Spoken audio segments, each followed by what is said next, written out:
ಭೂಪಟದಲ್ಲಿ ಇರಬಾರ್ದು. ಆ ಪಾಕಿಸ್ತಾನವನ್ನು ಚಿಂದಿ ಮಾಡಬೇಕು.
ತಾಲೂಕು ಮಾಜಿ ಸೈನಿಕ ಸಂಘದಿಂದ ನಾವಿವತ್ತು ಒಂದು ಸ್ಟ್ರೈಕನ್ನು ಮಾಡ್ತಾ ಇದ್ದೀವಿ.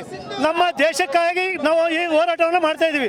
ನಮ್ಮ ಈ ಪಾಕಿಸ್ತಾನದವರು ನಮ್ಮ ದೇಶದ ಮೇಲೆ ಈ ಥರ ಕುತಂತ್ರ ಮಾಡಿ ನಮ್ಮ ದೇಶವನ್ನು ಜನರನ್ನು ಒಂದು ಇದಕ್ಕೆ ತರ್ತಾದ್ರಿಂದ ಅವರನ್ನು ಪಾಕಿಸ್ತಾನವನ್ನು ಬಿಡಲೇಬಾರ್ದು. ನಾವು ತಾಳ್ಮೆ ಇದ್ರೂ ಕೂಡ ಅವರು ನಾವು ಬಿಡ್ತಾ ಇಲ್ಲ. ಆದರೂ ಕೂಡ ಅವರನ್ನು ನಾವು ಬಗ್ಗು ಬಡಿಬೇಕು. ಆಮೇಲೆ ಎರಡನೇದಾಗಿ ಏನಂದರೆ ಪಾಕಿಸ್ತಾನದಲ್ಲೇ ಭೂಪಟದಲ್ಲೇ ಪಾಕಿಸ್ತಾನ ಇರಬಾರ್ದು. ಯಾಕೆಂದರೆ ನರೇಂದ್ರ ಮೋದಿ ಅಷ್ಟು ಗಟ್ಟಿಯಾಗಿದ್ದಾರೆ, ಇಡೀ ದೇಶ ಒಂದಾಗಿದೆ. ಅದರಿಂದ ಆ ಪಾಕಿಸ್ತಾನವನ್ನು ಚಿಂದಿ ಮಾಡಬೇಕು. ಆಮೇಲೆ ಕಾಶ್ಮೀರ ಆಕ್ರಮಿತ ಜಾಗ ಇದೆಯೋ ಅದನ್ನು ನಮ್ಮ ಭಾರತಕ್ಕೆ ನಾವು ತಗೋಬೇಕು. ಆದ್ದರಿಂದ ಅವರನ್ನು ಯಾವುದೇ ಕಾರಣದಲ್ಲಿ ಉಳಿಸಬಾರ್ದು. ಪಾಕಿಸ್ತಾನ ಉಳಿಯಲೇಬಾರ್ದು. ಅವರನ್ನು ಯಾವುದೇ ಕಾರಣದಲ್ಲೂ ಒಂದು ಚೂರು ಅವ್ರು ಏನು ಇರಕೂಡದು. ಪಾಕಿಸ್ತಾನ ಇಡೀ ಭೂಪಟದಲ್ಲಿ ಅವ್ರು ಇರಬಾರ್ದು.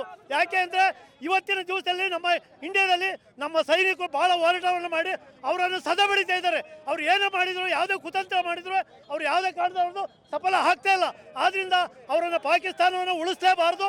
ಯಾವುದೇ ಕಾರಣದ ಪಾಕಿಸ್ತಾನ ಭೂಪಟದಲ್ಲಿ ಇರಬಾರ್ದು. ಅದು ನನ್ನ ಮನವಿ ಅಂತ. ಅದೇ ರೀತಿನ ನಮ್ಮ ಮೋದಿಯವರು ಇದರ ಬಗ್ಗೆ ಆಕ್ಷನ್ ತಗೊಂಡು ಒಂದು ವಾರ್ ಮಾಡೋಕ್ಕೆ ನಮಗೆ ಅನುಕೂಲ ಮಾಡಿಕೊಟ್ಟಿದ್ದಾರೆ. ನಮ್ಮ ಸೈನಿಕರೆಲ್ಲ ಅಲ್ಲಿ ತುಂಬ ನಿರತವಾಗಿ ನಡೆಸ್ತಾ ಇದ್ದಾರೆ, ವಾರ್ ನಡೆಸ್ತಾ ಇದ್ದಾರೆ. ಯಾವುದೇ ಕಾರಣಕ್ಕೂ ನಾವು ಪಾಕಿಸ್ತಾನ ಬಿಡೋದಿಲ್ಲ. ಯಾವುದೇ ಕಾರಣಕ್ಕೂ ಅವ್ರಿಗೆ ಪಾಕಿಸ್ತಾನನ ಯಾವುದೇ ಇದಾದರೂ ಕೂಡ ನಾವು ಬಿಡೋದು ಇಲ್ಲ. ಆಮೇಲೆ ಅಲ್ಲಿ ಯಾವುದೇ ನಮ್ಮಲ್ಲಿ ಮೋದಿಯವರಿಗೆ ನಾನು ಕೇಳ್ಕೊಳ್ಳೋದಷ್ಟೇ, ನಾವು ಯಾವುದೇ ಒಂದು ಜಮೀನಿನಾಗಲಿ, ಒಂದು ಇಂಚಾಗಲಿ, ಒಂದು ಕುಂಟೆ ಆಗಲಿ ಅಲ್ಲಿ ನಾವು ಅಕ್ವೈರಿ ಮಾಡ್ಕೊಂಡ್ರೆ ಅದನ್ನು ನಮ್ಮ ಇಂಡಿಯಾ ಲೆವೆಲಿಗೆ ತಗೋಬೇಕು, ಇಂಡಿಯಾದಲ್ಲಿ ತಗೋಬೇಕು. ಅದು ಯಾವುದೇ ಕಾರಣಕ್ಕೂ ಪಾಕಿಸ್ತಾನ ಕಂಪ್ಲೀಟು ಅಕ್ವೈರಿ ಮಾಡ್ಕೊಂಡು ಪಾಕಿಸ್ತಾನ ಇದರಲ್ಲೇ ಇರಬಾರ್ದು. ಯಾವುದೇ ಕಾರಣಕ್ಕೂ ನಕ್ಷಲೇ ಇರಬಾರ್ದು. ಅದು ನಮ್ಮ ಇಂಡಿಯಾ ಲೆವೆಲಲ್ಲಿ ಇಂಡಿಯಾ ಇವತ್ತು ಏನು ಪಾಕಿಸ್ತಾನದ ಮೇಲೆ ಇಂಡಿಯಾ ಏನು ಜಯ ಸಾಧಿಸಲಿ ಅಂತ ಇವತ್ತು ರ್ಯಾಲಿ ಮಾಡಿದ್ದು. ದೇವರಿಗೆಲ್ಲ ಪೂಜೆ ಮಾಡಿ ನಾವು ಪಾಕಿಸ್ತಾನದವರು ನಮ್ಮ ಮೇಲೆ ಅಟ್ಯಾಕ್ ಮಾಡ್ತಾ ಇದ್ದಾರೆ. ಅವ್ರು ಮಾಡಿದ ತಪ್ಪಿಗೆ ನಾವು ಈ ಶಿಕ್ಷಣ ಏನೋ ಜಗಳ ಮಾಡಿ ಶಿಕ್ಷಣ ಕೊಡ್ತಾ ಇದ್ದೀವಿ ಅವರಿಗೆ. ಅವರು ಈ ಶಿಕ್ಷಣ ತಗೋತಿಲ್ಲ.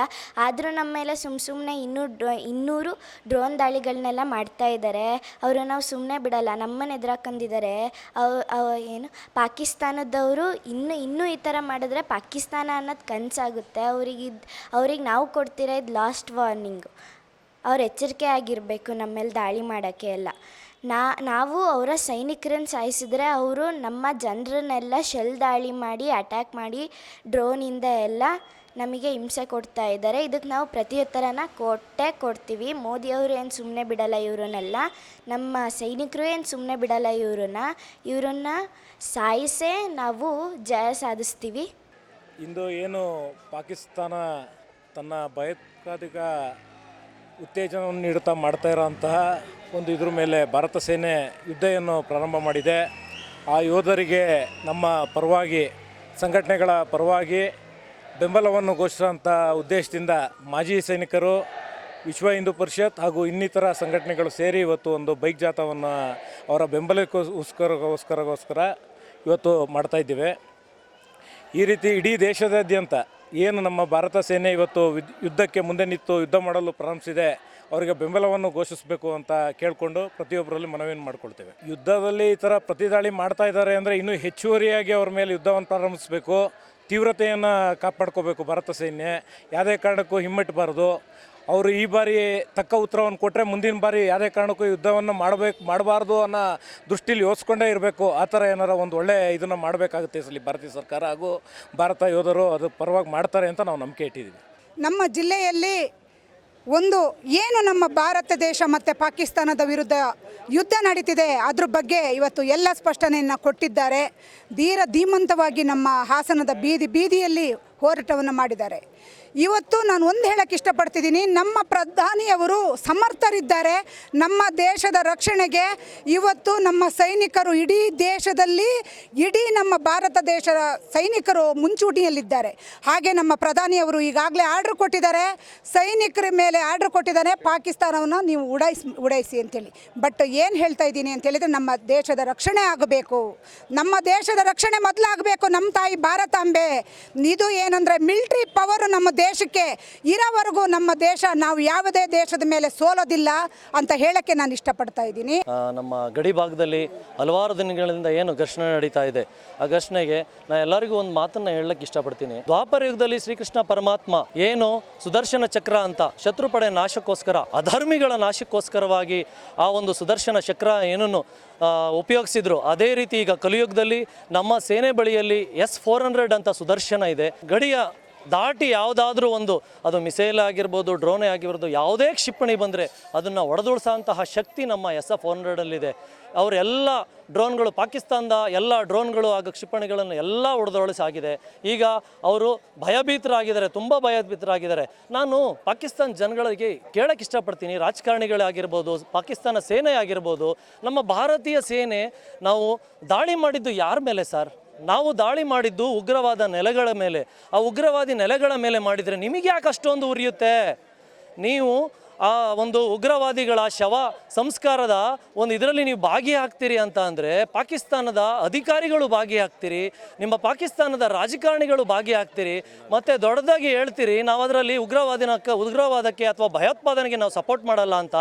ಯಾಕೆ ಹೋಗಿ ಅಲ್ಲಿ ಭಾಗಿಯಾದ್ರಿ? ಈಗ ಅದು ಉಗ್ರವಾದಿ ನೆಲೆಗಳನ್ನು ನಾವು ಧ್ವಂಸ ಮಾಡಿದ್ವಿ ಅಂತ ನಮ್ಮ ಜೊತೆ ಬಂದು ನಿಲ್ಲಬೇಕಾಗಿತ್ತು. ಈಗ ಅದು ಕೈಮೀರೋಗಿದೆ. ಯಾವುದೇ ಕಾರಣದಿಂದಲೂ ನಮ್ಮ ಭಾರತೀಯ ಸೇನಾ ಹಿಂದೆ ಒಂದು ಸ್ಟೆಪ್ ಇಟ್ಟಿರೋದನ್ನು ನಾವು ವಾಪಸ್ ತೆಗೆದುಕೊಳ್ಳಲ್ಲ. ಪಾಕಿಸ್ತಾನಕ್ಕೆ ತಕ್ಕ ಉತ್ತರವನ್ನು ಕೊಡ್ತೀವಿ. ಹಾಗೂ ನಮ್ಮ ಎಲ್ಲ ಭಾರತೀಯ ನಾಗರಿಕರಲ್ಲಿ ಏನು ಕೇಳ್ಕೊತೀನಿ ಅಂತ ಅಂದರೆ, ನಮ್ಮ ಸೈನಿಕರು ಯುದ್ಧಕ್ಕೆ ಹೋಗ್ತಾ ಇರ್ತಾರೆ, ಎಲ್ಲಾದರೂ ಸಿಕ್ಕಿದ್ರೆ ಟ್ರೈನಲ್ಲಿ ಆಗಿರ್ಬೋದು, ಬಸ್ಸಲ್ಲಿ ಆಗಿರ್ಬೋದು, ಅರ್ಜೆಂಟ್ ಇರ್ತಾರೆ, ಆ ಒಬ್ಬ ಸೈನಿಕನ ಕರೆದು ಬಾಪ ನೀನೊಬ್ಬ ಸೈನಿಕ, ಕೂತ್ಕೋ, ನೀರು ಕುಡಿ, ಮಜ್ಜಿಗೆ ಕುಡಿ ಅಂತ ಅಂದರೆ ಆ ಸೈನಿಕನಲ್ಲಿ ದುಬ್ಬಟ್ಟು ಶಕ್ತಿ ಬರುತ್ತೆ, ಆನೆ ಅಂತಹ ಶಕ್ತಿ ಬರುತ್ತೆ. ಅವನು ಹೋಗಿ ಆಹಾ ನಮ್ಮ ದೇಶದ ನಾಗರಿಕರು ನಮಗೆ ಇಷ್ಟೊಂದು ಗೌರವ ಕೊಡ್ತಾರೆ ಅಂತ ಅಂದರೆ ಯುದ್ಧ ಭೂಮಿಯಲ್ಲಿ ಹೋಗಿ ಹೋರಾಡಲಿಕ್ಕೆ ಒಂದು ದೊಡ್ಡ ಶಕ್ತಿ ಬರುತ್ತೆ. ಇಷ್ಟೇ ನಾವು ಭಾರತೀಯರಲ್ಲಿ ಕೇಳೋದು. ನಾವು ಮಾಜಿ ಸೈನಿಕರೆಲ್ಲ ಒಗ್ಗಟ್ಟಾಗಿ ಇವತ್ತು ಜಾಗೃತಿ ಮೂಡಿಸೋ ಅಂತಹ ಒಂದು ಕಾರ್ಯಕ್ರಮವನ್ನು ಮಾಡಿದ್ದೀವಿ.